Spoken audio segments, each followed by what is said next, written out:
Radio Zimbabwe. Thank you so much for choosing Zimnet Radio. And yes, it is a warm welcome to the show, The Men's Corner. My name is DJ Sodza. I'm right here in the city of culture, Hambaside.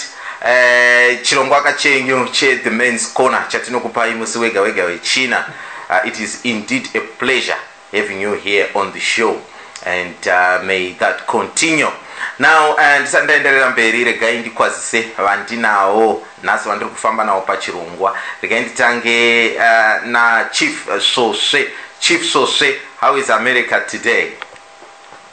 Haiwa, America tiriko tiri kugadzirira demonstration yeku United Nations pa weekend ipapa.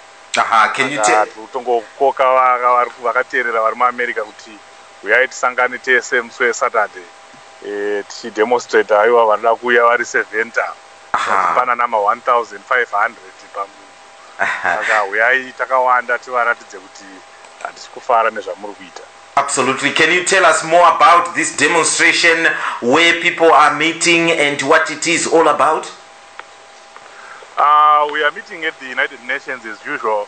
It's a yearly event. We are always there at this time when our so-called president is there, just to tell the world that the man whom they call Mugabe, the president of Zimbabwe, he is not as good as he wants the world to see him. So we always go there to tell our narrative, to tell our story about what is happening in Zimbabwe. It's just a way of, highlighting exactly the suffering that is going on in Zimbabwe, so that his colleagues in the United Nations will see him for whom he really is. Thank you so much. That's Chief Soswe there for us. Daswera masara DJ Sodza Hello. What is happening at Sekuru? Sekuru, what's your problem there? Sekuru, wango pinda papa line kwa kutanzi it's a go. I don't know what's happening there.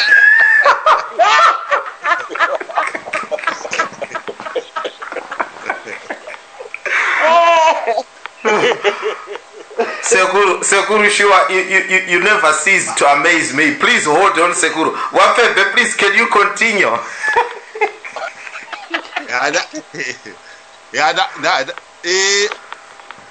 Mascara say Zenyu DJ Sodza, Mascara say Vari Pachirongwa Chino, my panelists. Again, I extend this to my listeners, Chirongwa Zimnet Radio. Welcome. One other thing that I need to mention, they go to vari muno mu UK. Chine chirongwa chokupemberera MDC anniversary chirikuitika ku Birmingham. Ndichavapa zvangu ma details gare kana muchindibvumira DJ. Of course, Chirongwande Chedu, that will be given. Absolutely no problem at all. I was just about to ask you that because I've seen in the social media a lot of posters there saying that people are welcome to come. Each and everyone, can go to Birmingham. And I'm told it's £10 and there will be lots of drinks and food as well. They're just 10 quid, is it? Indeed, yeah. Saka kwedi papo chikafu chesema chedu cheku Zimbabwe akafana kuti mazondo maguru zvakangodaro hakunanga kure apart from music too late.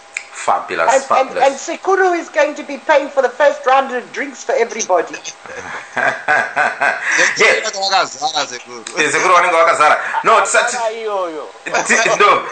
Tisatitenderera mberi wapebve munofana kutondiripa. You cannot come to the city of UK, city of culture, and film around my city and never bother trying to come and see me here. That is unacceptable. Yeah, good. He did it to you too. I apologize. That's all he does. He came to Cape Town. He was here everywhere. and everything. Choops, silence. Ndichabhadhara zvangu. Muchabhadha? No problem. It was just a short visit. Kune conference ku University of Howard. Okay. An academic conference, yeah. Yeah, all right. Thank you so much, Pepe, for that. Sally, how are you, my dear? What's happened? Oh, yeah, okay. I'm very well, thank you, DJ Sodza. Good evening. Good evening, my Sekuru Goli. Good evening, hello, Elliot. Good evening, Robert. Good evening, Chief Sose. Good evening, listeners, wherever you are. I hope you're having a good and peaceful evening and that your week has been good so far. How is DJ Sodza? How is Zodwa there, my girlfriend in South Africa? There? What? How is Zodwa? Talking crap and fun. You don't have no girlfriend. You've got a beautiful wife. It's my second wife there. Zodwa's doing very well. Okay. Very well. That's good. All right, Sally, thank you so much. Mkoma Wilbert from Manchester. How are you? I'm fine, sir. How are you? No, I'm hello, everybody. Yeah, we're looking forward to coming and having free food at the expense of MDC. Okay. Goat curry from Sekuru. That is great. Yeah, no, that will be fine. That will be fine, Mkoma. I hope utitosangana ikoko. Sekuru maswera sei? Ndaswera hangu musukuru wangu waswera sei. Ya, kuri sei kunobviwa? Kunobviwa kuri nani, ndatasubiswa nechitimu chokuJermany ichi. Asi ko zvino zvinenge zvanaka manje. Oh, manaka masununguka manje. Zvave nani. Oh, zvave nani, aiwa. Tinotenda Sekuru nekuwa pano pachirongwa kwamaita nhasi. But you know, I want to talk a little bit about the biometric voter registration that has been launched today by the president.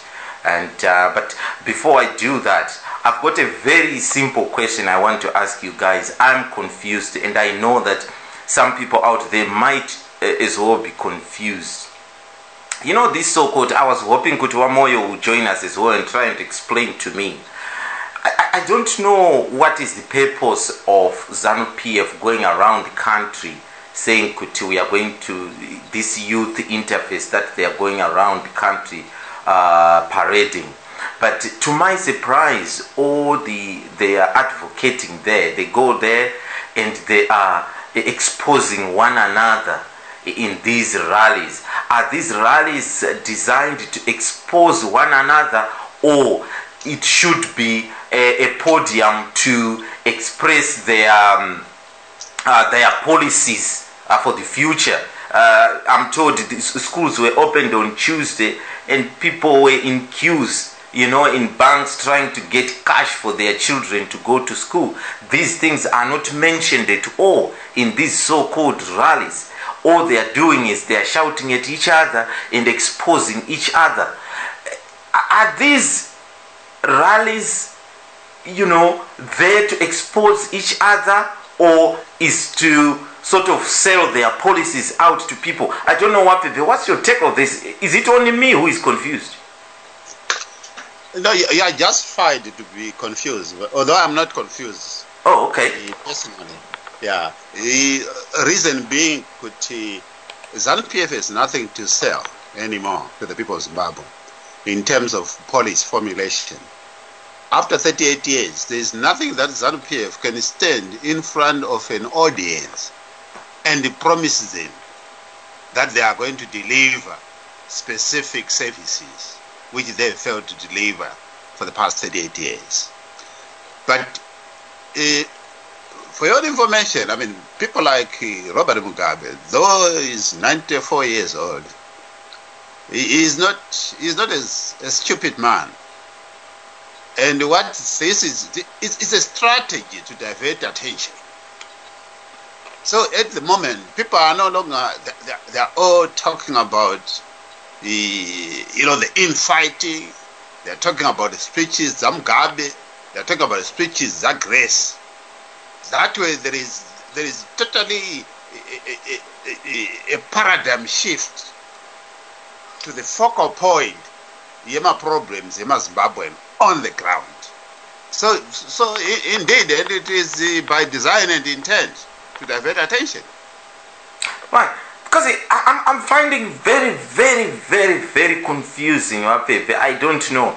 Like I always say, I'm a very novice, big novice when it comes to politics of Zimbabwe. I never wanted to talk politics, but you guys convinced me that we should do this show. But it surprised me that people like Kasukuwere is sitting there and the president is absolutely hammering him and he's smiling. To me, the body language and everything is being hammered like that, and he's smiling on the sideline. It puzzled me, and I'm wondering: is this a strategy or they are fighting? Look, there's no doubt that there's a serious infighting within ZANU-PF.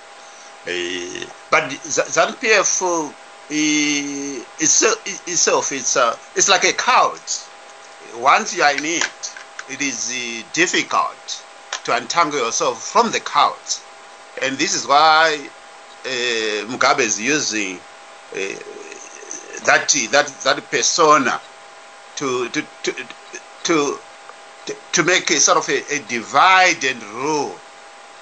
Yes, they are being hammered, but they are not going to resign, right? Because out there's, for your own information, ZANU-PF, I mean, it's a thug party, it's a thug party. Once you resign, then they will eliminate you. And that's what they do. They would rather fire you and watch you from the terrace, right? This is why I find former cabinet ministers, ZANU-PF, they died very poor people. And Anachikore is one of them, and I did Masamtasa. Yes, you know, we understand they are on hardy terms, and that's and ZANU-PF want to use that as an example to say, you know, if you go out of ZANU-PF, this is the way you go, and as a result, those people, Anamunangakwa, Kasukuwere, they have no other option except to be, you know, to be dehumanized. Now, Robert Mugabe to be dehumanized. Nana Grace Mugabe, and this will not be the first, and will not be the last. We will see quite a lot of this as we go towards the election. But it's to divert attention. It has nothing to do with delivering any meaningful change to Zimbabweans or services, or solving problems like cash shortages that you have been talking about. It's only to divert attention. So yeah, that's the case currently in ZANU-PF. It is indeed a rift, and it's not a smoke screen. Okay, all right.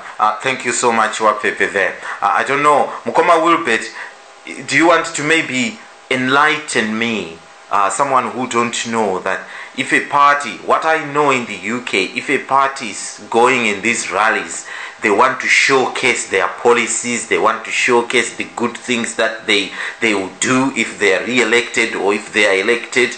But to my surprise, what ZANU-PF are doing, they go there. Then Mugabe comes up and say, Kasukuwere, you want a 40-year-old to become a president? And I was laughing, you know, you're just in here, you're not Obama, blah, blah, blah, blah. And I'm thinking, is this a rally, or these are things that maybe the president can take Kasukuwere in the office and say, Kasukuwere, stop what you are doing? You know, is it me who is lost here, Mkoma Wilbert? I think you've got to separate the two issues there. When he's talking to Kasukuwere, it's more like both of them know what is happening. Oh, okay. And it's not really a reproach in the same way as he was trying to put down Mnangagwa. So it's part of Mugabe's game.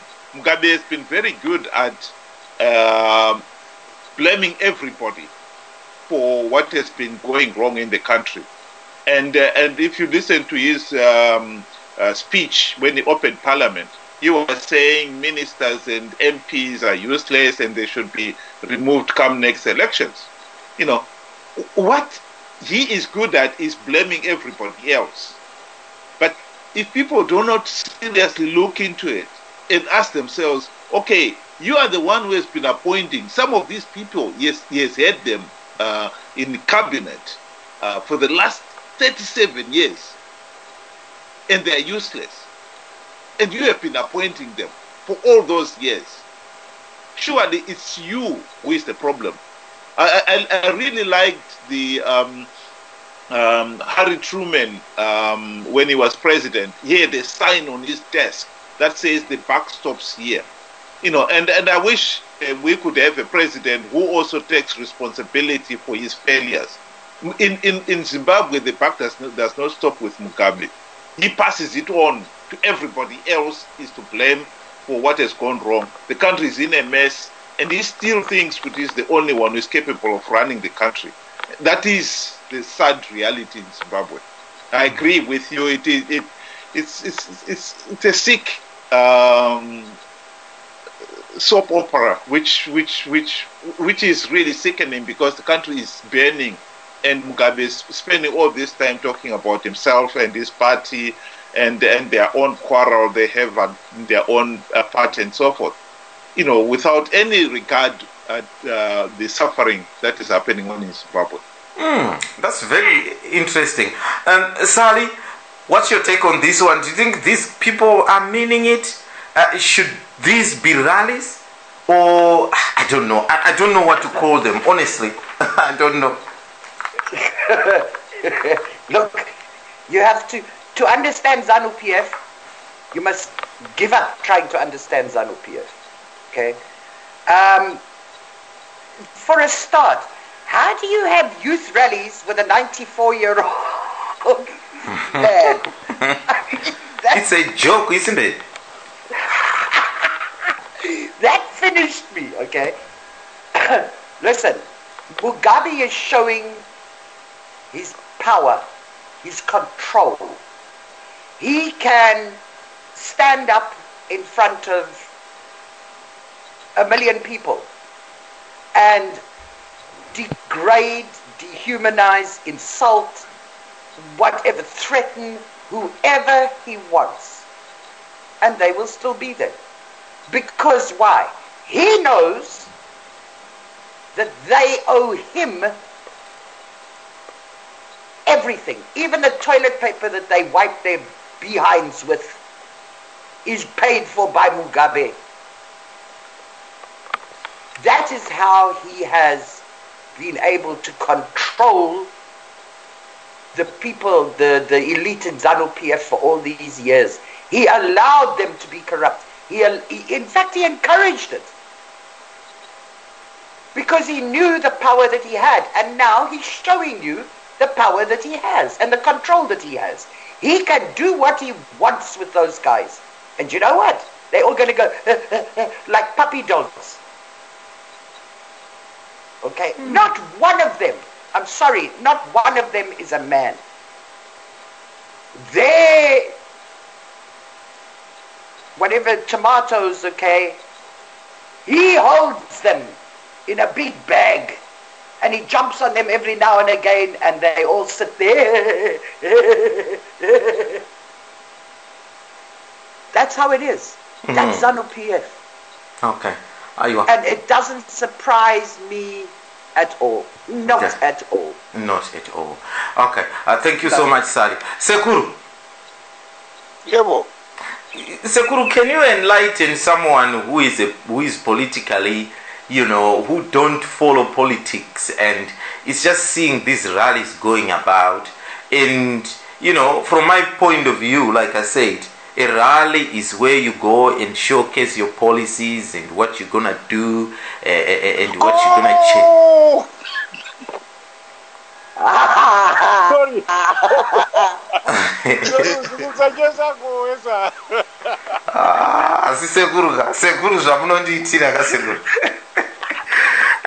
ndichato apologize later actually nezvaitika nhasi. I knew something wrong was going to happen.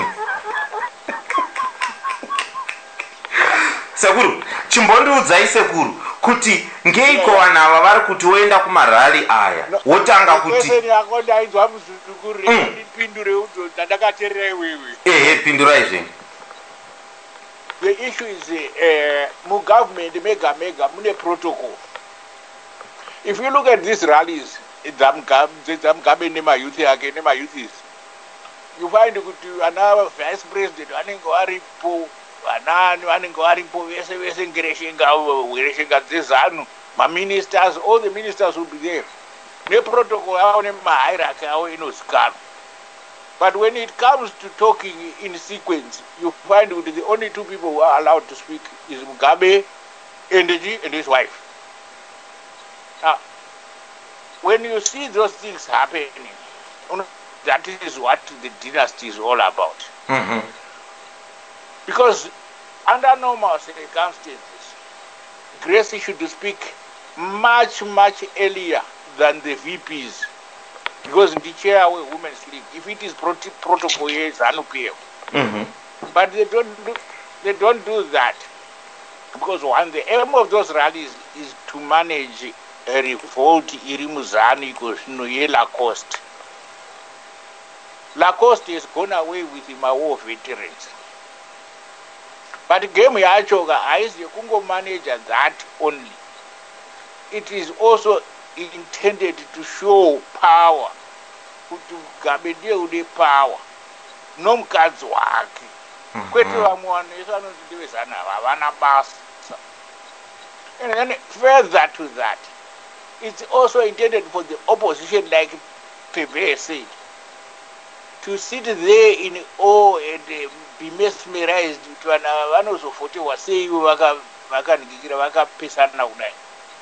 But then when it comes to the election itself, these people will close ranks because they want power. They know they can only do what they are doing if they are in power. If they are out of power, they can't do what they are doing. So they know imimi pamene mchita madebate enyu pane kudebata kuti vanhu tovawana sei, tovaudza chi mopesa vangotarira makashama muromo kuti vanhu vanowina sei vakabvanyanguka kudai. They know that is exactly where they want us to be. So, in my view, vanakasukuere kuti kwakavanoita kwese kuyaka magame aya games means the political brinkmanship. Zvinoti kwavana munangagwa zvichiitwa zvese pamarandi zviya. That's all my games is of power retention. No, because Sekuru, chakandishamisa ndechekuti munhu uri kutukwa like that ende uri kusekerera. What does that mean? It means exactly that hapana chichatukwa tabva tazvidiscussa kumba ndo zvichataura. Ah, okay. That's what it. Yeah, okay. So as far as we are concerned, isusu tiri kutaria topesa tati vari kutukana regayo zviparadzana. No, ZANU haiparadzwi nevamwe vanhu veZANU ba. ZANU inoparadzwa nesu vanhu veopposition if we work together. So the minute we wait there and sit in awe and they say, this is the end game, we are actually fooling ourselves. And that's what ZANU wants us to do. Aha, okay. No, I've understood. Zvamataura mese, and I think vakateererawo kunzoko you've understood, because people might be surprised really why is this thing happening. Anyway, tatora 30 minutes, but we want to move on kunyaya biometric voters registration. Atanzwa kutanzwa Mugabe vapasisa kuti kwanzi ndo zvatinenge taakuita, this is what is going to happen.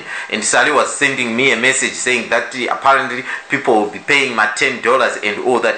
Can we discuss this and maybe come to the bottom of it? Maybe let me start with you, Apebe, on that again. What did you make of this biometric voter registration that the president have come out now and say it's going to go ahead, this is what we're going to do, and they've already done it and tried and tested, and Rita Makarawa kubudawo ipapo, endorsing that everything is in order.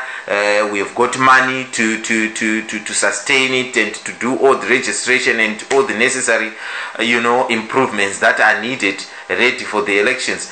What did you make of that? Are we ready for this BVR? Of course we are not. I see, a sinister motive in the whole saga. They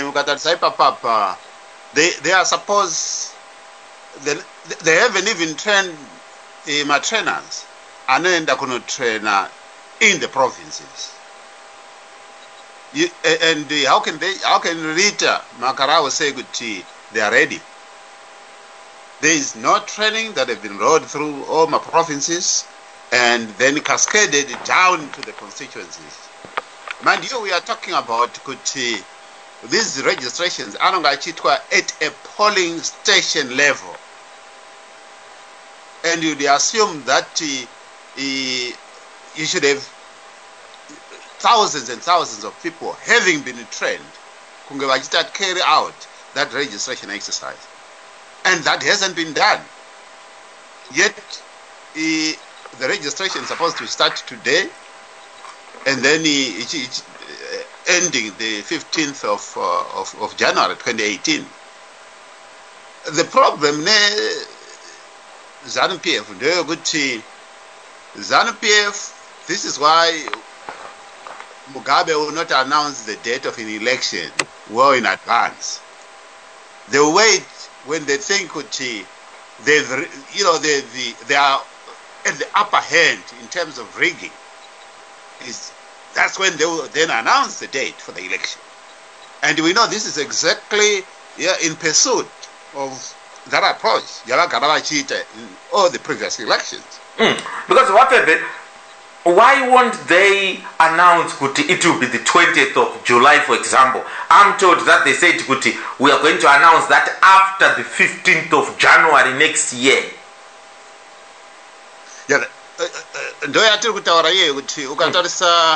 Most of the elections in Africa, including in southern countries, and Mozambique and Zambia, and South Africa for that matter, a date is actually announced well in advance, a year before, so that all players are aware, the date of the election, and they can prepare towards the specific date. And the other countries, to are part of the constitution, you go to after 4 years, either the 23rd of July, right? 23rd of July is an election date. Yeah. And what that means, whether it's on a Monday, it's on a Friday, that will be the date. And that, in terms of democracy and transparency, that is what it should be. But with the ZANU-PF, of course, that is not the case. And this is why Mugabe is the candidate. But then the same candidate will then announce the date when he thinks he's ready. Not when he thinks the country is ready for an election or other players are ready for an election. He is a player and a referee at the same time. This is why we always say, look, there's no playing field. There's no level playing field in terms of elections in Zimbabwe. So, in short, I would be very surprised if Rita Makarao is sincere in saying that they are ready to roll out the registration exercise without the training. And we don't even know, and I don't think, from my understanding, we don't have all the kids in place already. Yes, there are some kids, but not all the kids. So it will be very interesting, and I think between now and then, there is need to challenge. There is need to challenge. I know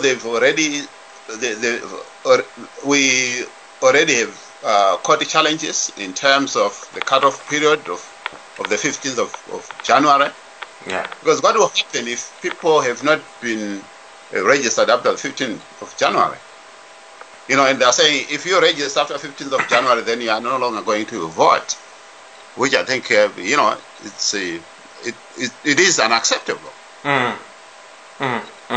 Okay, so what about the $10? I heard Sally saying earlier on, send me something about people maybe they would need some $10 to register.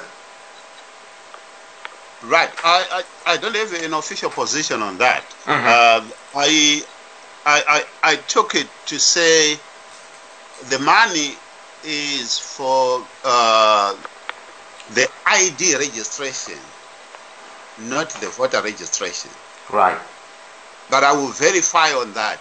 It would be totally unconstitutional if the government is collecting money for people to register to vote. That would be very unconstitutional. Absolutely, because I don't think almost, I would say 3/4 of the people would not part with a $10 note in Zimbabwe right now as we speak. That would actually take us back to Kungoyana Smith. You're going to only a person and a property. And Elliot. the level of education is Elliot. Okay, Sally, you want to chip in? Yeah, I wanted to ask Elliot something. You need your ID to register. Indeed, but for voting. This is what I'm saying. Yeah, I'm saying. I mean, if you don't have your ID and you've got to go and get one, they're charging $10 for the ID. Okay. So I mean, if you don't have the $10, then you can't register to vote. Yeah.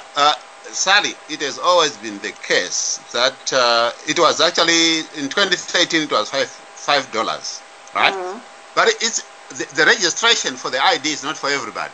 It's only for those who have. If you have lost an ID, that's when you pay the $5. Right? The new registration, okay? It shouldn't. The $5 should be a replacement fee if you have lost one. Yeah, but that's not what that article was saying. Yeah, that's why I'm saying I will have to verify the official position of that. Because it seems, you see, what from that article, what I understood was, okay, that registration to vote and this for the new ID and everything is all together, okay? And the first thing that rang in my mind was, whoa. So now if you haven't got the $10, you're not going to be able to vote, which is another way of crooking the books again. Indeed, if that is the case, as I said, the position that I've talked about is I'm reflecting on 2013. The replacement of ID has always been the case that you pay a fee. And up to 2013, it was $5. So these are parallel projects, which is so those with IDs already, they should be able to register to vote for free. Yes. I mean, from an opposition point of view, we will not necessarily only making necessary noise, but take to the courts to stop the whole process, because that's the flaw. Look into it, Elliot, so that because then you can explain it properly. Because I mean, from what I could see is it's this new ID that they are talking about. Okay, so to get a new ID, some people don't have IDs. They was talking about party members that've got no documents. Okay, and stuff like that. And in the rural areas, a lot of the people don't have any documentation. So those people are the ones that are going to be applying for the ID so that they can register to vote. So they've got to have the $10 to apply for the ID. For the ID. Which, and if they don't have, then they can't register to vote. So then what happens? As I said, in terms of the ID, that has been the case ever since. Ever since. When I say ever since, I'm saying ever since 1980. If you don't have an ID, yes, you have to pay to get an ID. And in a way, if you don't have an ID, then you can't register to vote, and then Exactly. you can't vote. Okay. Exactly. So yes, those two are related. But what you are saying is, for those with IDs, they can use the old IDs to register. correct. Yeah. No, that's cool. Yeah. That's cool. But to me, it just looked like it was one way of ZANU-PF fiddling the books again. You know what I mean? It's. I think there was one worrying circulation, which actually ended up. We then verified that it was sort of a fake news, where they said they were going to invalidate all IDs. So everybody will now have to apply for a new ID that's BVR compliant. Yeah, because the metal that was Mudede, isn't it? That turned around and said the metal IDs were illegal or some nonsense. But that was not. Yeah, that was not true. So no, it is. Yeah, so that was not. That would have actually would have infringed. Yes. You know, the democracy and the right to vote for all Zimbabweans. And I think even Mudede, if he has done that, then obviously I don't think he was going to get away with it constitutionally and by the courts. No. But if it is for those who don't have IDs, who need to replace my IDs, and they have to pay a fee, if it's £5, it means they've increased it by, say, 100%. I think we should challenge to say... Yes, it should be. Yeah, it was £5, or $5, sorry. It was $5, you know.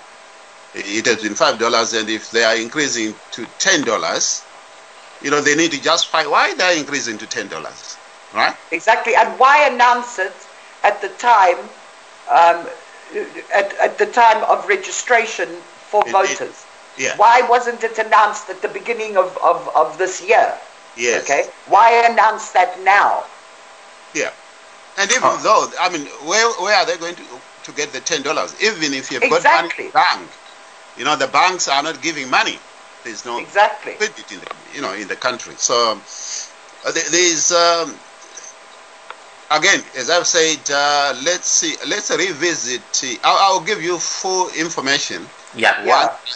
Once I get the report from our office. Okay. No, that's fine, Wapepe. All right. Regarding Bonzwa kuna Mkoma Wilbert. Mkoma Wilbert, what did you make of the developments of today?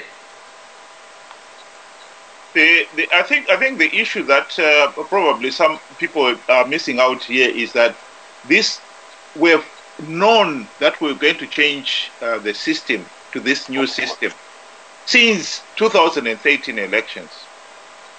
And ZANU-PF has dragged its feet about getting the kit, and now it's only now they're starting the voter registration when there is less than a year to go. I can tell you now that the voters' roll that they're going to produce, one, not everybody who wants to register will have the chance to have registered, which is another way of rigging elections. Two, they will not produce a verifiable voters' roll so that everybody can check it and correct it before the elections. That is part of the vote rigging again. So you'll find that even if they were to produce the voters' roll, most people will never see it. So on election day, you'll go to your polling station hoping that your name is at that polling station.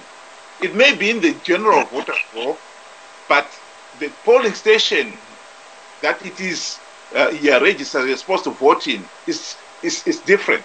So you'll be last time nearly 1 million people did not vote because of that. So this is part and parcel of ZANU-PF rigging the elections. The rigging is already started, and I think that this is the time when MDC people must really seriously look at: are we going to continue participating in an election that we already know big? You know, and that point, it doesn't matter. You can say no, but that point is a valid point. And this is exactly what SADC leaders are saying to MDC in June 2013, a month before the election. They told them the elections have already been rigged. And this is what we are seeing happening again and again and again. MDC can decide whatever they like. Nobody's forcing anybody. But that is a fact. And there's no point in the day after the election turning around and say, oh, the elections were rigged. You knew they were going to be rigged. You knew they were being rigged a year before the voting started. And that is the point. You can't stop it if you are not in it, can you? No. The point Pepe, is that this is what SADC leaders were saying. There is no point in you participating in an election that you know is going to be rigged. Do you think ZANU-PF they are bothered if the MDC alliance decide that they are not going to participate, right? ZANU-PF don't care. They don't care. And it means then that the people have got less representation inside Parliament. Please. No. Let's not go there. Let's just not. No, please. Let's not diverge onto that. We will discuss that on another time. So Mukoma Wilbert Murkutora, remember this is another way of rigging that they want to do, introducing this biometric voter registration thing. Yeah, it's delaying it. Sodza. The point is, ZANU-PF will delay things and then have a stampede, so that nobody has got a chance of checking what they are doing, what they have done, and if there is a mistake to correct it. That is part and parcel of it. In fact, the AU election monitoring team in 2013, it was Obasanjo, I think, the Nigerian, who was there, and one of the things they mentioned was that the failure to produce a verifiable voters roll was a serious irregularity in the election, because that is required in the law, that a verifiable voters roll should be produced and released at least a month before the elections. ZANU-PF never released it in 2018. In fact, the voters roll for 2018 has never been released, even to this date. And we are seeing the same thing happening now. I mean, if they genuinely wanted to have free and fair election, you would think, okay, that was a big mistake they made in 2018. They will never repeat it again. So by now, what we should have is the voter registration has been completed. A copy of the proposed voters roll is available. People will be going now, a year before the election, checking so that the mistakes can be corrected. A verifiable voters roll will then be available when the elections are declared to be elected. Whereas the rate at which we are going, mark my word, the verifiable voters roll will not be available. We will be going into the next elections with no verifiable voters roll. I don't know how anyone can go into an election. Yes. I mean, this is ridiculous. It is in the new constitution, right? Now, for as long as ZANU-PF, for as long as Mugabe is in power, Mugabe will not implement that constitution. So it's a chicken and egg scenario. You need to remove ZANU-PF will never ever release the voters' roll. It's there. You can stand on your head. You can do away with the elections. You can do what you like. No, they wouldn't. They will not release it. And you know what? Can we talk about the procedure of registration, please? Okay. No, Sekuru, I want to come back to you in a minute, but tine vateereri vedu vakatipa majingles ekuti tiridze panapa macustomers edu, saka toda kuti tishambadze tiwatengesere zvinhu zvavo. We'll be back after this short musical break. Zimbabwe, don't go nowhere. Ndoda kunzwa from Sekuru in the next 5 minutes kuti vanoti kudi nenyaya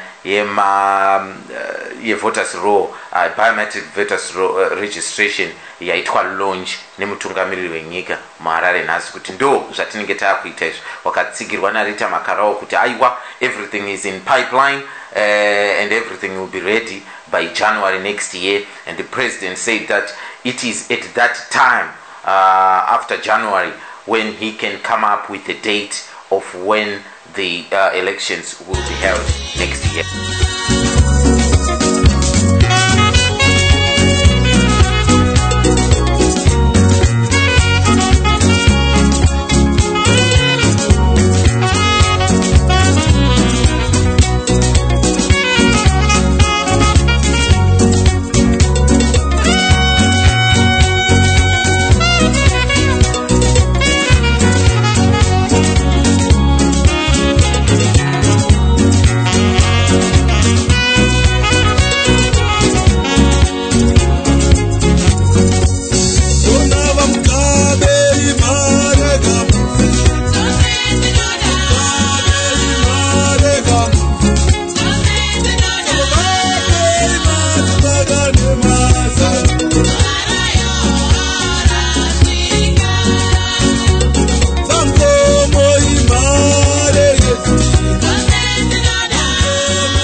Zimbabwe, simuka, inguva yako, ikodzero yako, enda unonyoresa kuvota zvino uno. Mashoko aya muri kumaunzirwa neZimbabwe Human Rights Association, ZimRights. Ladies and gentlemen, Welcome to the tunnel. I'm your DJ. Yes. You're listening to Zimbabwe's finest radio station, broadcasting worldwide. Zimnet Radio, the people's choice. Zimnet Radio Marketing. Do you want to earn a passive income of between 4 and 6% every week? And do you enjoy working from home? We have a fantastic opportunity for you. To sign up, call us today on UK number 0044 78415 00703. Make the whole world know about your business. Advertise with Zimnet Radio. Email marketing@zimnetradio.com. Zimnet Radio Marketing. It's hot today. How are you going to go? But what is this clip you're wearing? This is my original heritage cap cooler. See? Original heritage cooler.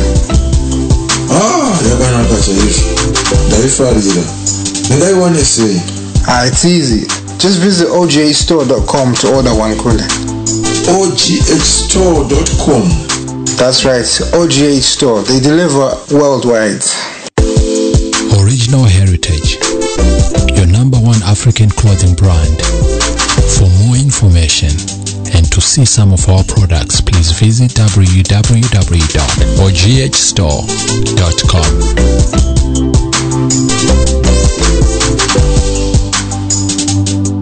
After the hour of 11, and we are live from the UK.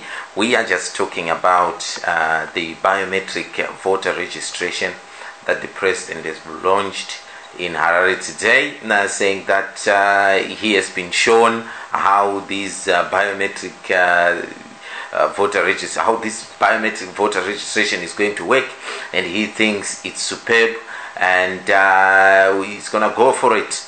And he's already registered himself and the wife today. And they are saying that everyone should be registered between now and 15th of January. That's when the president will come up with a date that is convenient to them to hold these general elections next year. And that was that. So Isusu Zwangu Panapa, I'm just asking the panelists what they think about it. Do they think that Zimbabwe is indeed ready for this biometric voter registration? Do you think that there's something underneath here? Some people are smelling a fish underneath there, that maybe there's, something behind these biometrics. But let me give Sekuru an opportunity to also tell us what he thinks of the developments of today before I ask that question regarding this biometric voter registration. Sekuru, please go ahead. The official position is the Electoral Act in Section 36 states what should be done when a new voters' roll is going to be produced in accordance with the new constitution. And that process starts with ZEC informing the president to proclaim a period in which it will register the best voters' roll. That was done and the period was gazetted. The problem now is the administrative side of it is not ready. But the law itself was followed to the letter in terms of what is required to be done. Okay. ZEC informed the president to publish dates in which it will register people for the new voters' roll required by the new constitution. And the president obliged and announced that it will start today and finish on the 15th of January next year. Now, if you then go back to that act, it also stipulates that voters' registration is a continuous exercise. It must carry on uninterrupted. Even during this period, voter registration will continue to be done as a separate exercise from the best voters registration. But the people who will be registered by 15 January will be the people who form the principal voters registration, first registration produced by ZEC in place of the one Mudede was using. So let's get that very clear. That is the official position. Now, what has been nagging us in the opposition is that when you register a person on the BVR kit, the information must be transmitted to a server. And that server is not known by anybody where it is, other than probably ZEC. Even ZEC itself, I don't think knows where the server is because it has not been procured. So at the present moment, the problem is what is going to happen with that data that they are collecting and registering? Where are they putting it? Can't it be tampered before it has been transferred to a server? That is where I agree with Wilbert that yes, there is an opportunity to rig there. There's an opportunity to tamper with the kits before the information is transferred to the server. And there's nobody who is known to have been given access to the server. If it is there at all, if it is not there, my gut feeling is that it's not yet there. And I agree with the that if that is be the case, then it's not ready to register voters. But now, because it has been announced, the opposition is going to court opposing that period. In terms of the legality that the registration on BVR must go straight to a server. If it is not going to a server, then the whole exercise is a fraudulent. That is one of the official positions. The other position that is being contested by the ZEC was the one that you were asking Feve to clarify about the money being asked to people to pay for voter registration. There's nothing like that. People are not being asked to pay money to register as voters. Like Feve said, the money they are being asked to pay is for replacement documents. But even that is now being reversed. People are being issued with the registration documents free of charge during this period from now up to the 15th of January. What is happening is Mudede, having been planning to rig the election, is embarked on a mobile voting registration countrywide. Not a voter registration, but the issuing of ID cards, which is his responsibility.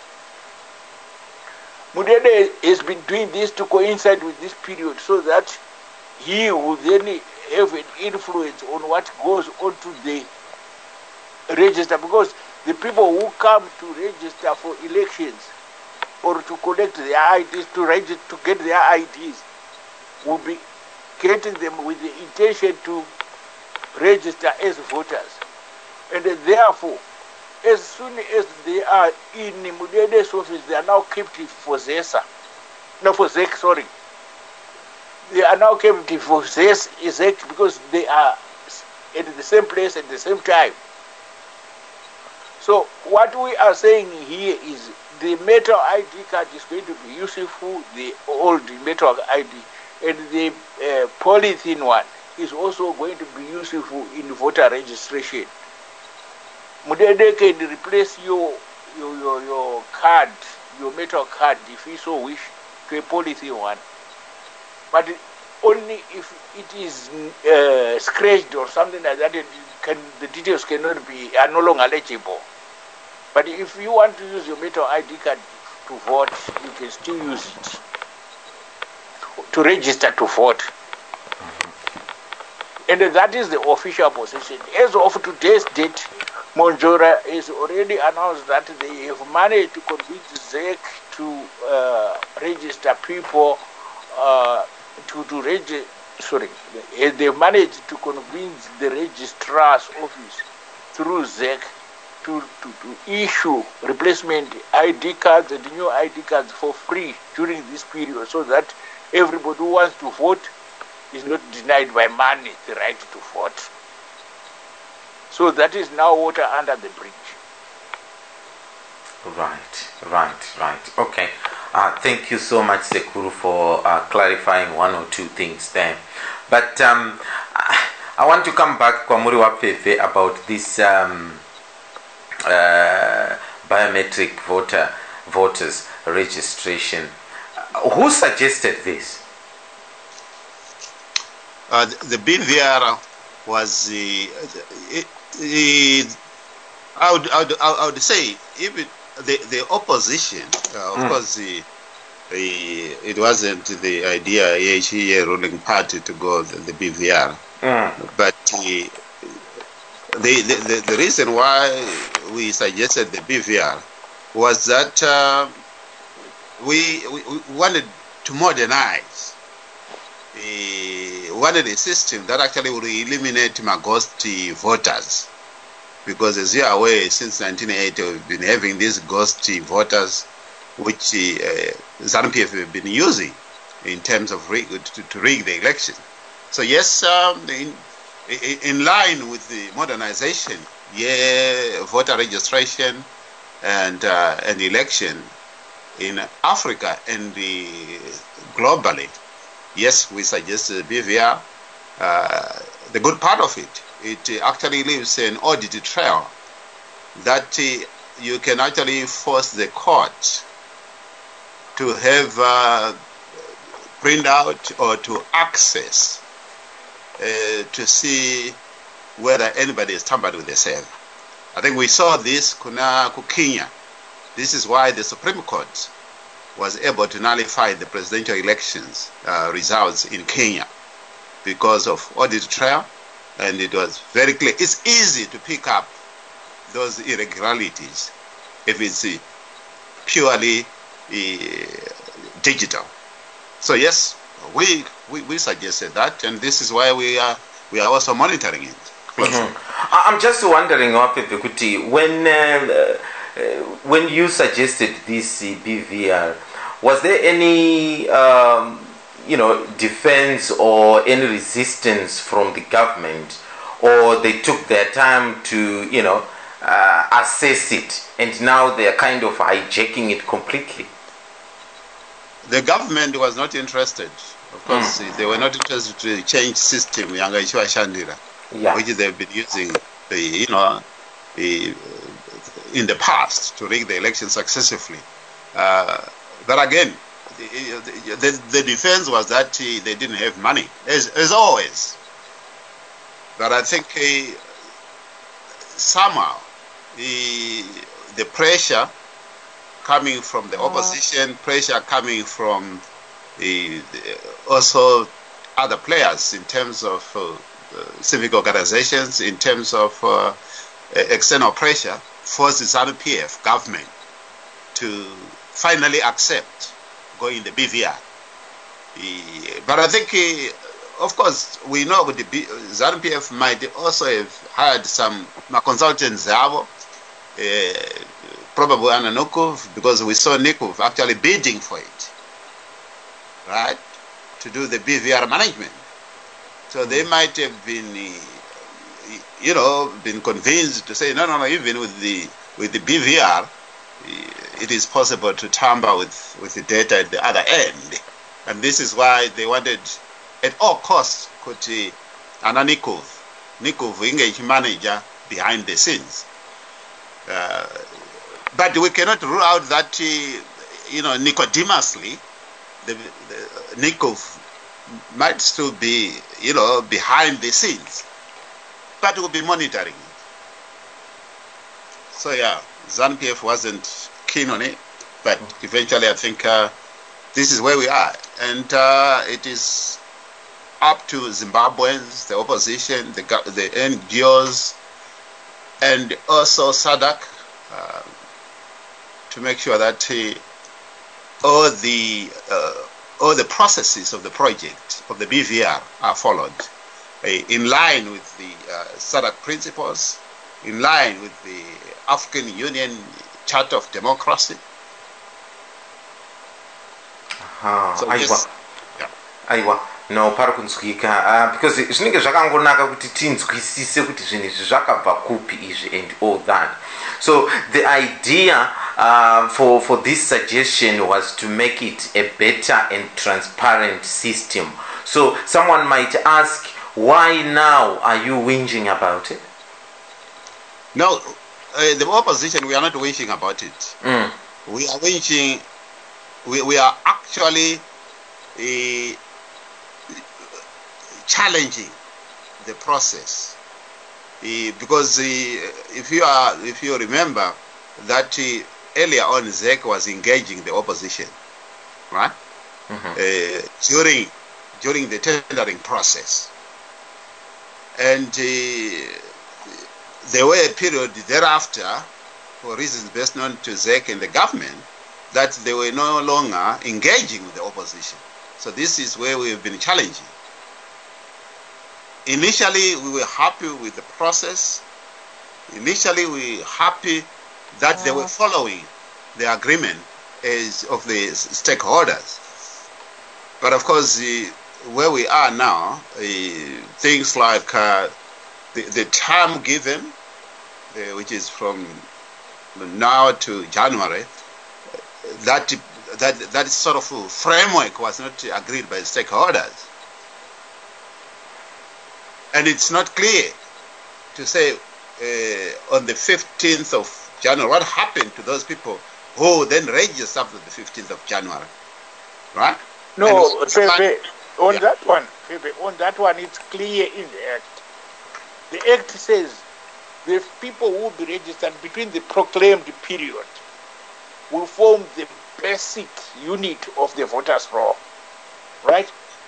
But the voters' roll will continue to be updated. That new voters' roll will continue to be updated with new registrations up to 14 days before the date of the sitting of the nomination court. I agree with you, Sekur, but what we are saying is that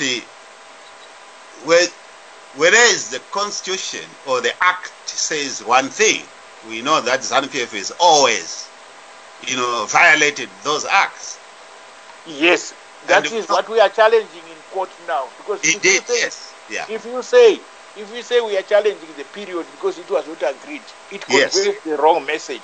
The correct position is that we are challenging these things in court because there is potential for the new voters' roll that is produced between this period to be then declared the voters' roll for the election, which is not in accordance with the Act and the Constitution. The Constitution specifically says you can. Actually, the Act says in Section 36 says you can continue to register until 14 days prior to the nomination court date. Yeah, this is. That's why I'm saying that anything outside the Act was not agreed. Yeah. So that's what we will challenge throughout until we get it, we get recourse to the law. Okay. Right. Okay. Thank you so much. Mukoma Wilbert, can I come to you? Yes, sir. I know Kuti, you see, this was the opposition who come up with this idea and all that. But then if the government now say, okay, we'll go by that, and now they're saying this might not be fair, do you think they've got any basis to, to say this might not work out? Sorry, why would they say it may not work out? Yeah, because they're saying that there might be some rigging there because I don't know what Sekuru was saying, Kuti, there might not be enough time for people to register now. Sorry, well my argument on this one here, the biometric voter registration system that was agreed is sleek and fast, unstoppable machine. I don't know how that came engineering might. What's happening there? Is that me or somebody else? Yeah, it's you. It's me. Yeah. Okay. Okay. Sorry about that. Let me. It's gone now. The argument there is the biometric voter registration system itself. There is nothing wrong. You are only moving with the times. The problem with ZANU-PF is that they do not have the political will to run free, fair, and credible elections. And in this particular case, anybody with goodwill to produce a verifiable voters roll would have started the voter registration. Remember what they said, ZEC itself, they said they expect to register 7 million people in the new voters roll.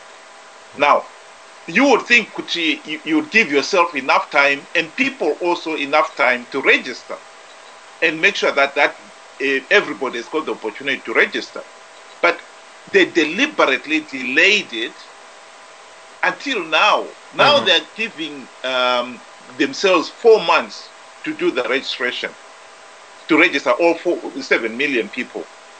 And what I'm saying is, even if they produce the voters roll, they will not have time to make it available so that people can go and check that you, Sekuru, or anybody else who have registered, they are in the voters roll. If there's been a mistake, it can be corrected in time to have the elections, because there is no time to do that anymore.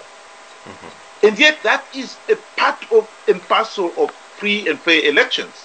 Can I just interrupt you? Can I just interrupt you on that one, on the time factor? If the registration ends in January and the elections have got to be held by no later than 31 July, it means we have got 6 months. Is that not adequate, in your own view? Is that not adequate time for people to check the voters roll? I don't think so. How long do you think it would be adequate for people to check the voters roll? What you've got to remember here, Sekuru. No. Answer the question. Let me answer that point.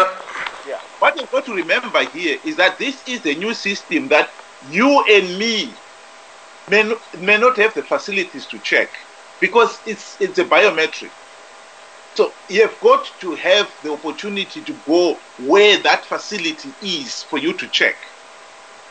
And that is not going to be easily done. We saw this happening with the new constitution. The new constitution, when it was finally produced, people said it will not be printed, circulated, and people given the chance to read it and understand it before they go to the referendum. And that is exactly what happened. And in this particular case, I think that is exactly what is going to happen. My question still remains: how long do you think it is enough time for people to check, whether it be new, old, whatever? It depends. Okay, in this particular case, are you saying in every polling station they are going to have the equipment there from the 15th of July, of January? Do you know what the Constitution says about, or the Act says about the voters' roll? What does it say? It says it should be made available in print and on the web. Right, in a verifiable state. That's if I remember correctly. Yes. Was that made available? Let me ask you the question. Was that made available last time? No, it wasn't made available. But that is not the issue that I'm inquiring on. The issue that I'm inquiring on is, you are saying when they register between now and January, people will not have enough time to access the record and verify it. Now, I am saying, how much time do you think would be fit and proper for people to have that time? I'm not trying to trap you here. I just want to find out your opinion so that maybe if there's a convergence, then we can transmit it to the powers that be. I agree, but what I'm saying to you, Sekuru, is if you had the political will, yeah, to make that possible, it means you'll have to have a voters' roll with the equipment at every polling station. No, the checking of the because how voters' roll. are people going to check it? Because if it was the manual printout, people can go and check it for themselves. Hang on, Wilbert. The voters' roll, the initial voters' roll, this one that is going to be produced, will be produced in print and on the web. You can access it on the web if you go to the internet, or you can go to the constituents where you are registered and look at the copy. That's why people are being registered in constituencies. Right. In fact, it's ward-based registration. You go to your ward, you go and check your ward to see if your name has been properly captured on the voters' roll. So right. ZEC, for the period from January to at least the end of July, the ZEC is within that period, sometime within that period, they must produce their record of who they have registered on that voters' roll. And the people can go and see the copy in their ward. And that's the role as well of the politicians, yes, to culture ties, you know, their constituents about the need to verify. So my question is simply that, what time frame do you think would be adequate for people to do that in their ward? Because they've got to register in their ward. Yes, I agree. You need at least 3 months for you to be able to check and confirm, and then have another period where the officials can correct it. And so we are talking about 6 months now in between there. Can we not make the 3 months in between there? I don't think you can. Why not? Because remember, the voter registration finishes on the 15th.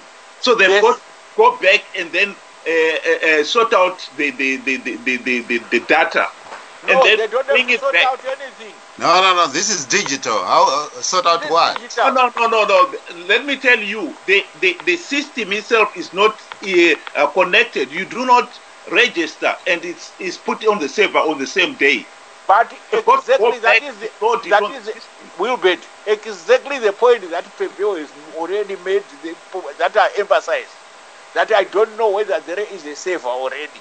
If that is your issue, that is another thing altogether. If it is capturing of data and it is going to be transmitted straight, because the kit itself must transfer straight to a server. Correct. Yep. So, what is the problem with just then hitting a button to say print what has been transferred and then see what comes out?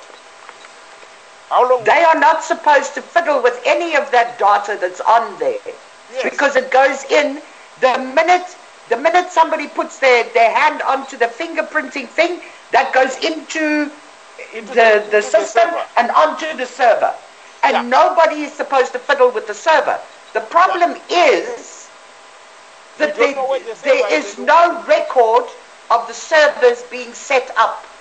Yes, that's the problem. That is the issue. They cannot register you biometrically without the servers being set up, because then it's not biometric. It's not going directly from the machine. Okay? When Grace Mugabe's picture was taken and her fingerprints, it went directly into the server. Yeah. Nobody touches that server. The only thing that happens is they hit a print button and the information is printed out from the server.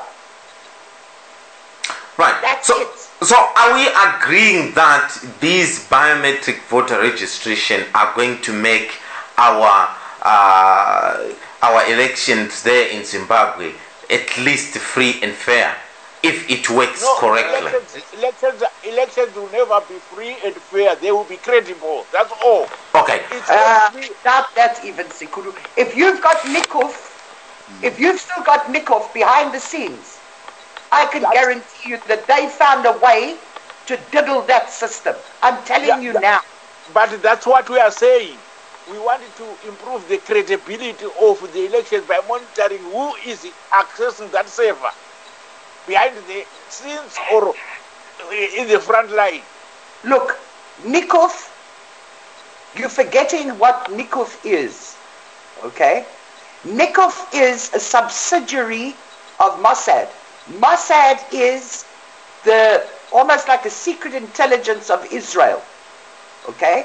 Israel is what? One of the most developed countries when it comes to doing things underhanded. Okay. Yeah, I understand all that. Just for information, Nikuv is still there actually, and they're still being paid. No, look here. Let's not digress. And it has been shown they were paid. This is where we get it wrong. This is where we never learn. We try to use emotions instead of facts. No, Sikuru, don't do that to me. No, not you. Wilbert is now trying to use emotions and go to Niku. All I'm saying is, this system is supposed to record your details, your data into a server. The server must be completely must have complete data integrity, in that you cannot access it unless you've got a certain rank, and you will be known to be the person who has got access to that. It will be identification of person well, there is supposed to be identification of the person that accesses it. You have passcodes which are given to specific people who are required to access that. So what I'm saying now is, if anybody else accesses that, then we would want to know why. Because he's not supposed to access it. If the number of the person who accesses it tampers with the data in there, then we will see that this was tampered with by access number so and so. And then we want to ask, what were you doing there? That particular person. Yeah, but Sekuru, you're always contradicting yourself. In this particular case, the point is, if you have got ZEC officials that are CIO, they will allow Nikuv to have the password. But so then if they do that, the audit trail will tell us. The audit, listen, if they but there is a trail. The minute somebody accesses that server, okay, it registers the IP address, where it's coming from, the password that was used, all that kind of business, okay? So it can be traced back right to the person who accessed. Yes, but Sally, in this particular case, that's why if you had an independent ZEC, that's why in Kenya they were able to uncover that, because the guy who was killed actually just a few weeks before the election. No, but you're missing the thing. You're missing the thing completely. The independence of the commission. You do not have that in Zimbabwe. That is another story, Wilbert. It's part of the story, Sekuru. You cannot separate the fact that the ZEC is not independent. As long as ZEC is in ZANU-PF's pocket, you will have the coup operating behind scene. There is a lot of stuff that even Makarau doesn't know. You know, at the present moment, for instance, the printing of ballot papers. Last time when she was asked how many ballot papers, she didn't know. How can you be the chairman of the election supervision, the commission, and you don't even know, you don't even have an audit of the number of ballot papers that were produced? Once again, Wilbert, are you aware what the Act says about the printing of ballots? Tekuru, you keep going back to the Act to the Constitution when it suits you. Okay. No. When ZANU-PF has got a constitution before it, if it doesn't suit them, they disregard it. Don't you know that? Yes, but it can still be used to hold their fingers over the fire. No. They do now. That point they should do that now. But they have the independent bodies. I'm sorry, guys. I'm sorry.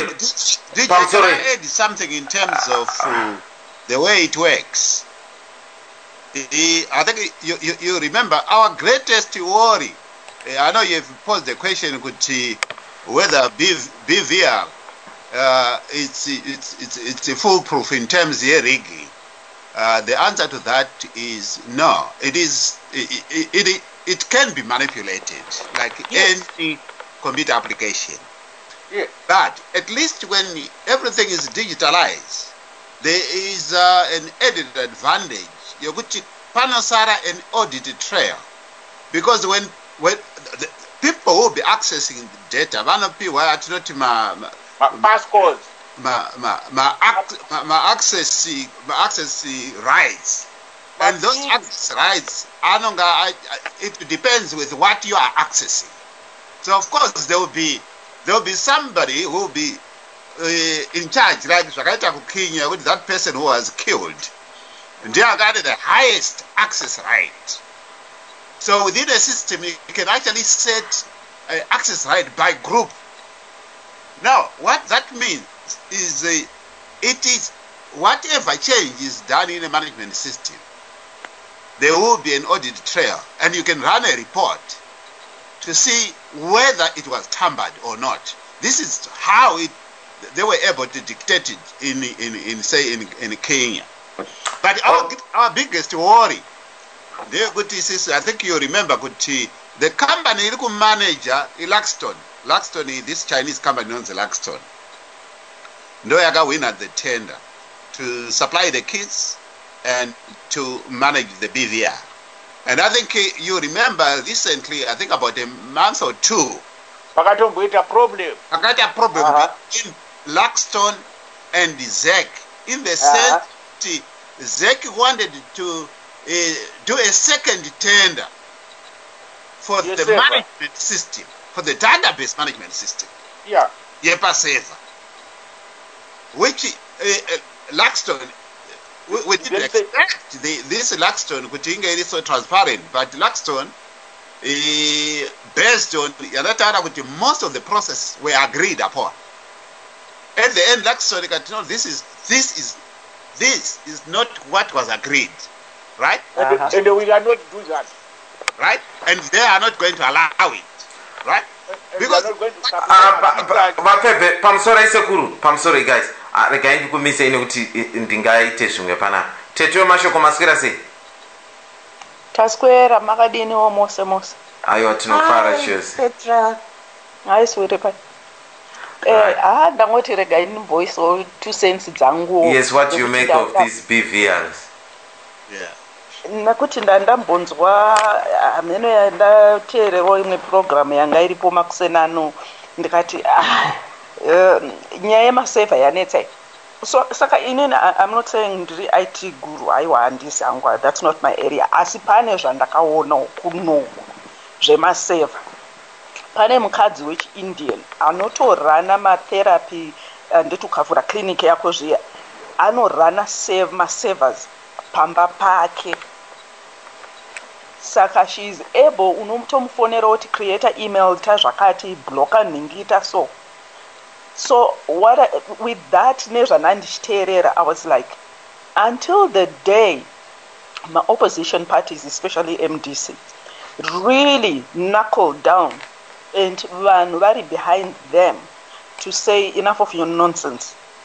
There's no way a fox can guard a chicken coop and then expect kuti machickens munawana ari right. Zvine sense izvozvo. Kana mangoisa a fox in a chicken coop mungozenyu kuti ari kudyiwa. History cannot keep repeating itself. And it's not about splitting hairs. Kuti no, maybe there's a possibility kuti everybody knows who we are dealing with and how ruthless and cunning and how much power they want. There's something that all of us we keep forgetting, Pana. There's a difference between Nyayeku Kenya and Zimbabwe in one because of one thing. There is 15 billion that went missing. So these people have got every incentive to fight to remain in power so that they do not face prosecution. And vanhu voenda kunotora maassets avo and tracing back fatika zvakaitwa kunigeria zviya zvokutraca mari kusvika kulondon kutraca mari kusvika mulos angeles muno. They are quite aware of that. This is the time where massive activists, my political parties, really knuckling down and boxing in ZANU-PF and stating this is what we want, who will have access to those servers and who will be monitoring. If that doesn't happen, we are going to take to the streets. If people keep dithering like this, well, another 4 years, okay.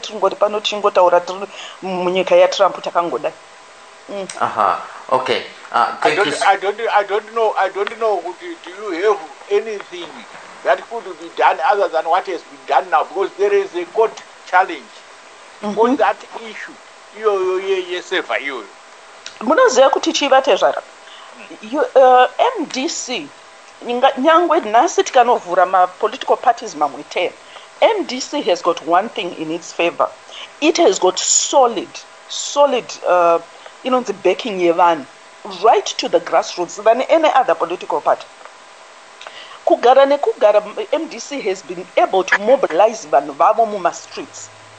Do you know all it takes at times is really some leaders kuenda kunze kunyatsoti, you know what, there's A and there's B. We don't do this, ndo zvichaitika.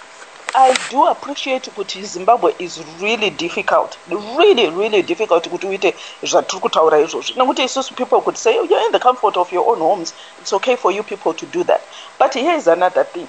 I think the turning point, and this is something that MDC and others should take Nankere really to their advantage. Yevana vaya vekurepwa mazuva apera vainzi vari kuenda vachitekwa advantage of. I won't call it prostitution, it's not. That is rape at its best. So people should say, ukaona vana, if you remember last year around this time, I remember specifically saying, kana zvinhu zvanyatsoipa uchida kuona evidence yekuti zvinhu zvaipa, look at vana nevakadzi ndo vanonyatsohaura kupfuurira vanhu vese. And this is the time, as bad and vamwe vanhu vangati it's in bad taste, to take advantage of such issues. Listen, this is the worst case scenario.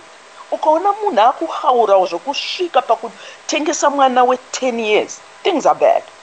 And we need change. And we have to be prepared for a long fight, a really deep fight, because there is $15 billion at stake. Okay, right.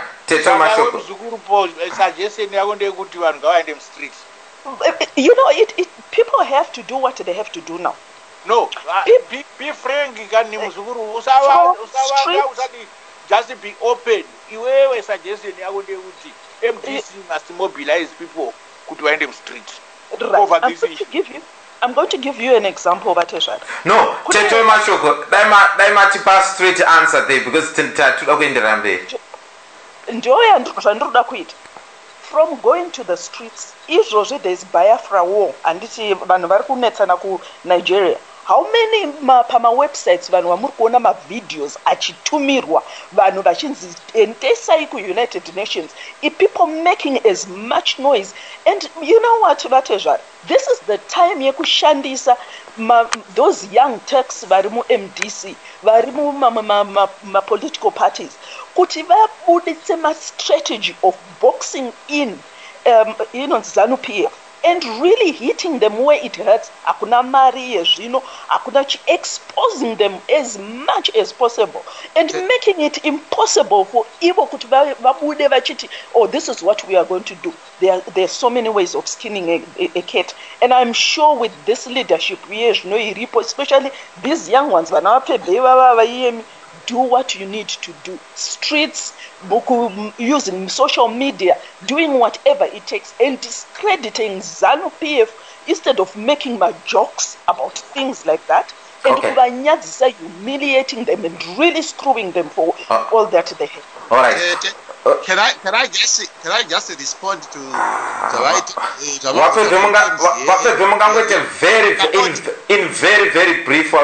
very brief. I just wanted to respond to nyaya yekuzeta expose zeki nenyaya yeseva that came from MDC. Nyaya yekuzeta box in zeki kuti ite disclose in terms of the management database kuti inonga iri papi, and where will it be positioned, and where will be the save, and all that came from MDC. So yes, we are doing something, and all this is because of MDC. Okay. Batai Makadaro. Pane vandinyorera kuno kuzvanzi Mukoma Sodza, please may you ask the opposition or coalition where are they with their reaching out to the voters. My 1 cent advice is when you do your campaigning, please run on bread and butter issues, reminding the voters the unfulfilled campaign promises. Spell out your economic and social policies point by point. Please avoid ambiguity. Tsanangurirai vanhu kumamisha nelanguage yavanonzwisisa. Thank you so much Mukoma Meso for that. Please, can I ask something? It's very important. DJ Sodza? Yes. Can I ask Fefe and Sekulu something? Yes. Okay. Look, you guys, you by law have to know where those servers are. You also by law have to know who has been given the rights to go into those servers. Okay? All contestants. Yeah, now, wait a minute. I haven't finished yet. Okay, quickly. Now, if that hasn't been revealed, they cannot register voters. End of story. But they can. The problem is what you don't understand is ZANU can do that or ZEC can do that. But whether it will be legal or illegal is the question. Sekuru, the thing is, then you are defeating the biometric system completely. If no, Sally, you don't understand. I don't agree that ZEC should continue registering. That's why we have put in an application to court to stop them. Yes. Do you understand? Yes. But if you do that, and they continue doing that, Atunama enforcement powers, we don't have the enforcement power to stop them. You can inform the people. Okay. Well, the people are aware that we have applied in court. All right. Yeah, but you can inform the people that you haven't got a result yet, so you don't know what's happening to the data. Okay. All right, Salim Sekuru, can I stop you there? We've got our American counterparts who came, who sometimes come very late to the show. I know it's time different, but I just want to have 2 minutes from them. Mukoma, Vashosha. DJ, ndatoita kuti tisiye zvemabasa ezviite zvenyika chete. But pane pari kubva noise somewhere handisi kuziva kuti iri kubva kupi now. Right, okay. I see where it was coming from. Wow. It sounded like a river. Yeah, it's very difficult now. I want to hear from them, but then there's quite a lot of noise. I don't know what to do. Yes, 30 seconds. Don't go power no address ku function. Yes, please, okay. But to pay address here first and foremost, yes. Yes, so the function anniversary, MDC anniversary, from Birmingham, and that's King's Norton Club, 1853A, Pesha Road, postcode B303 3DJ. Ndodzokora zvakare postcode B303DJ. Function iri kutanga iyo 12 midday to 11 p.m. And this is on Saturday, the 16th of September. So ndo kune mabiko nemhemberero yeMDC. Tiri kutotaura mangwana kapa wapepi. Kusera mangwana. Kwasara zvadzo 10 minutes DJ so. Oh, kuti tipinde pa 16. Okay, all right, yeah. Aiwa azi mangwana kandi kusera mangwana. Ndikusera mangwana Saturday. DJ Sodza vanga apamberi ne 10 minutes. Yeah. No, zviri kudzikwa. Chief Soshe. Ndofunga zva right man. No, yanga isi yenyu phone yanga iri kuita noise, yanga iri wamwe wakoma wanga waripo. Handikuziva Chief Soshe manono kakakuzodzoka kai. Yeah, ndazvona. But I want to hear from you. Yeah. Saka totangira papi? No, okay, totangira papi. No, tatiri kuti mibvunzo yacho tatangira kure ka tatiri kubvunza isusu kuti what did you make of are you happy with what the president have said that they are happy with the BVRs and you should go ahead and registration should start now until the 15th of January, and then he will just, we'll just go with it. That's the closing date, the 15th of January. Then the president will tell us the date of the election, and that's it. So we should be happy about this, isn't it? Because it is the opposition that suggested the BVRs. Oh yeah, I mean definitely we are slightly happy about that because at least we are going to have a new voters roll. We have been fighting for a new voters roll. But what I just want to tell the people of Zimbabwe is this period we are getting into is crucial. This is where the elections are going to be won and lost. Between now and January, if we don't do what we have to do by January, then we have lost the election. We may as well stop all the efforts and even wasting our money. Hello? And I like what the opposition has done. They still have to do more. Like we have the MDC, they have started their educational program called Chakachaya 2018. Encouraging people to go and vote. And us civic organizations which concern Zimbabwe, Zimbabweans, we are launching a program again called Operation Mpedzanamo, which will be complementing what the MDC is doing, but this one is on behalf of the MDC Alliance. We will be registering people on our own on the sidelines. We'll be educating them on the importance of registering. So, we will also be having our own database. We are aiming to register at least 2 million people in Harare only. But the idea is to concentrate on all the areas where the opposition is dominant. And we register as many people as we can. They will register with us, then they will register for the government. So at the end of the day, we have our numbers. That we have 5 million people who registered for the opposition. And they also, the program is ongoing. We won't leave them there. We'll go back to them continuously. Have you gone to register now? Have you gone to register now? You registered with us. You are in our database. Have you gone to register? We'll be using social media. We'll be using WhatsApp. We'll be using their phone numbers and all sorts of means of communication that we have. We'll be having like 200. Like we are starting in Highfield on Monday. We already have 200 volunteers in just Highfield. Those volunteers will remain in Highfield until the people register. They will also remain in Highfield because they are already there. They are residents for Highfield. They will remain talking to the people until the people go and vote. And we are hoping this program will spread throughout the country. So when you see people wearing T-shirts written Operation Chakachaya, Chakachaya 2018, Operation Mpedzanamo, which means if you don't go and register, if you don't go and vote, so I just want to encourage Zimbabweans who are listening let's go and register.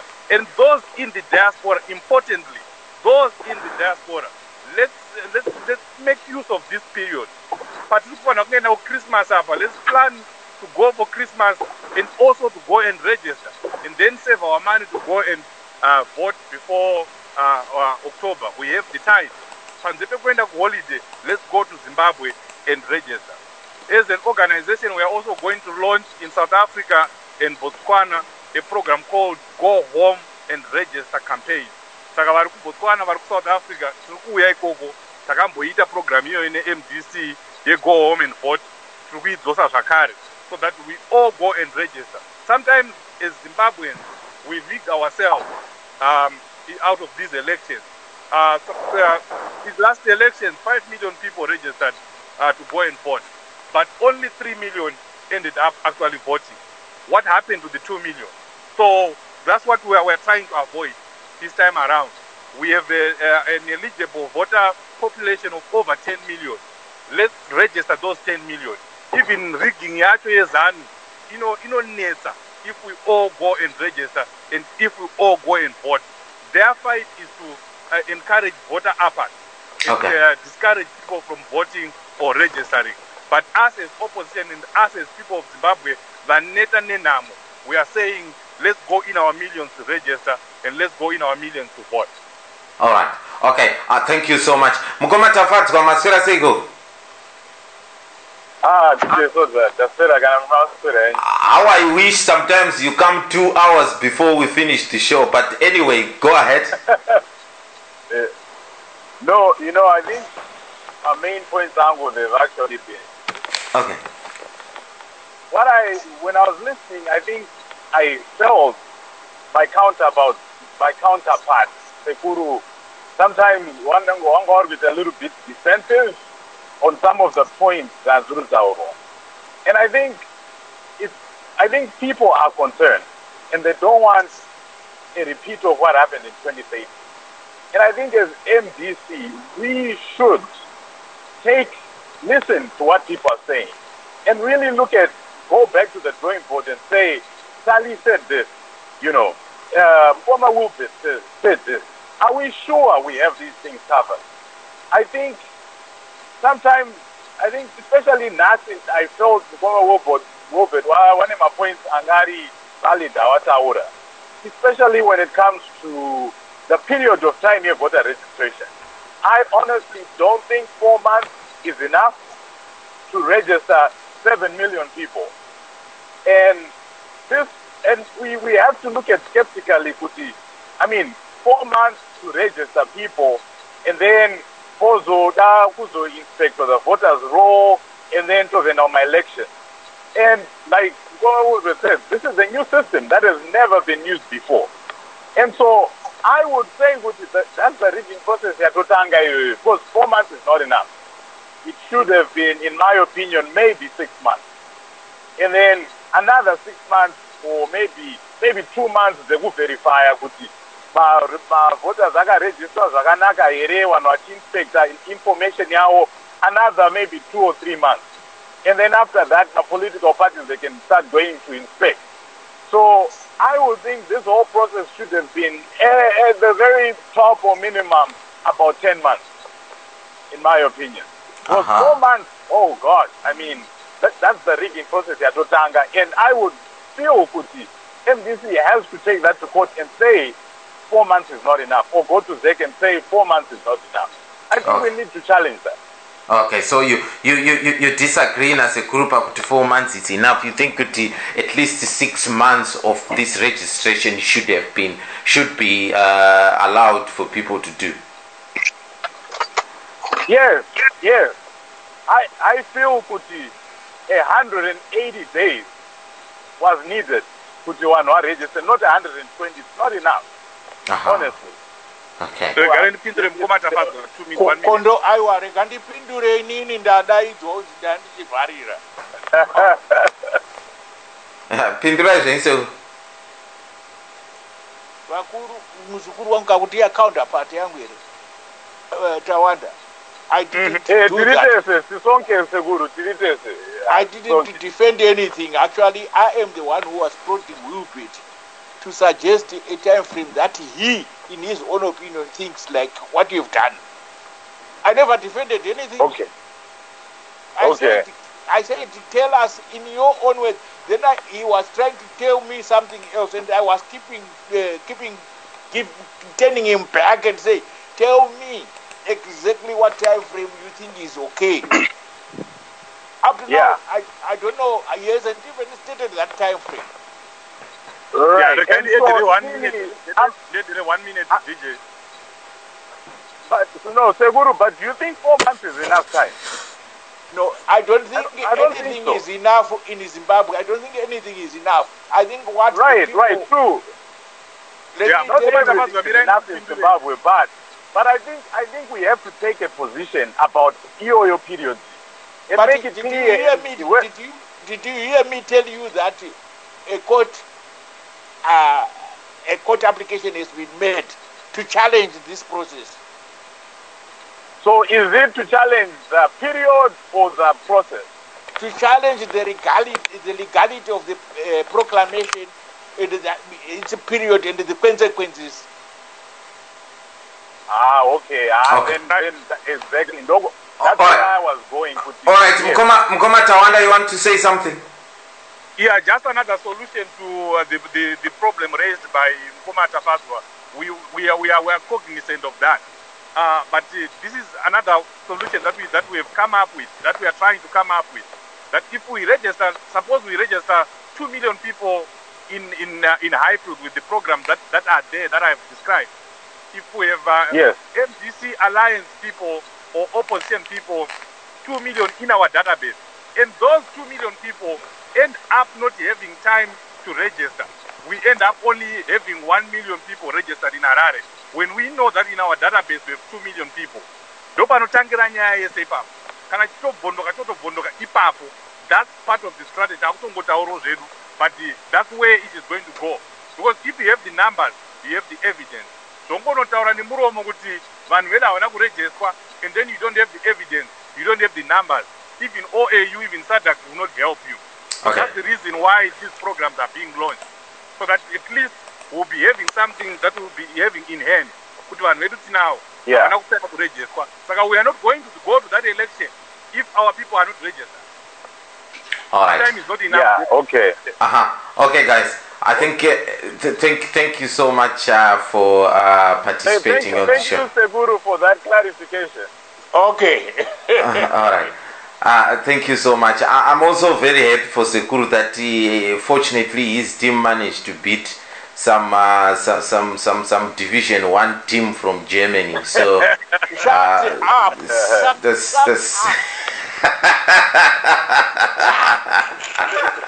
Seguru muna join now. You need to join Wenger Out Club.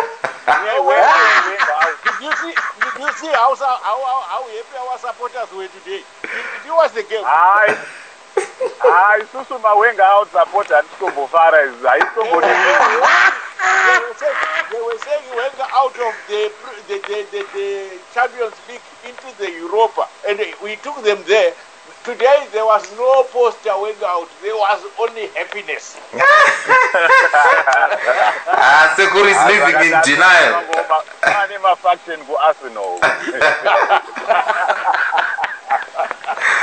Alright, zvisinei Zimbabwe kufara zvedu nasekuru panapa. Remember, end of the Premier League.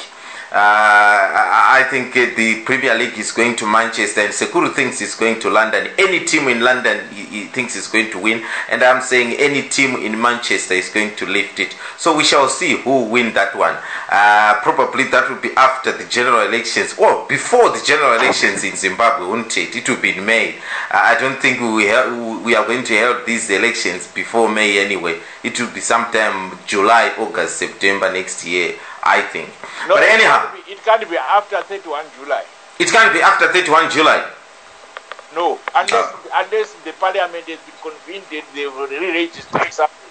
Oh, okay. All right. Thank you so much, Sekuru, for correcting us on that. But in Zimbabwe, it's after midnight, Kunoku United Kingdom.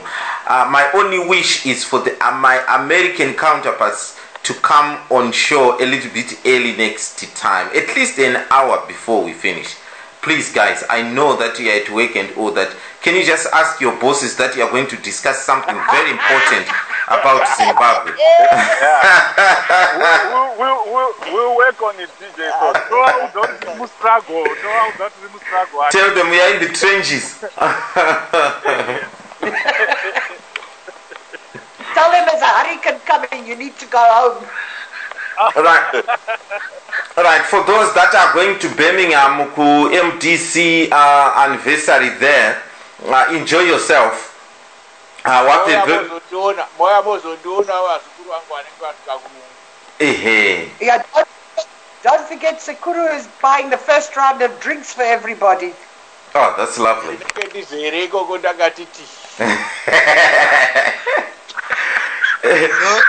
DJ Sodza. Yes, a reminder that UK yes inonga iri kuBirmingham. Aha. And Elliot is going to be, he's going to make the curry and rice, the goat curry and rice. Yeah. He's going to be the chef. Tinonga tiri koti mazondo. Ne jollof rice. So please not on club. 53A Pesha Road, postcode B303DJ. Kubva 12 midday. Kusvika very late. Right. Vamwaneko aine mibvunzo. Elliot with the, because he's got a red hat and he'll have a red t-shirt on. Indeed, everything will be red. But he'll have a red hat though. Even if the sun isn't shining, he will still have the red hat. Yeah, that's a trademark, Sally. It's a trademark. Branding. Is it called branding?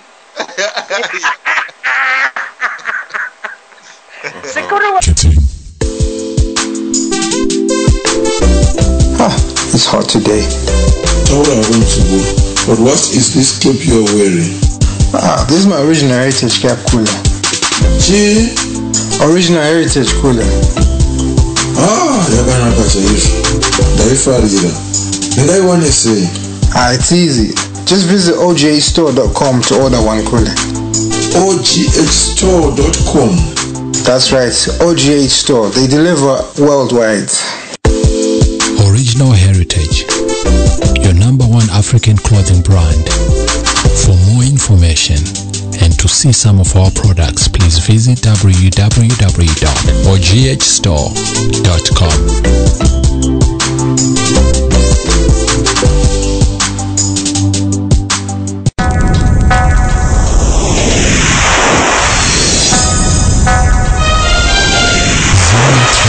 Marketing. Do you want to earn a passive income of between 4 and 6% every week? And do you enjoy working from home? We have a fantastic opportunity for you. To sign up, call us today on UK number 0044 78415 007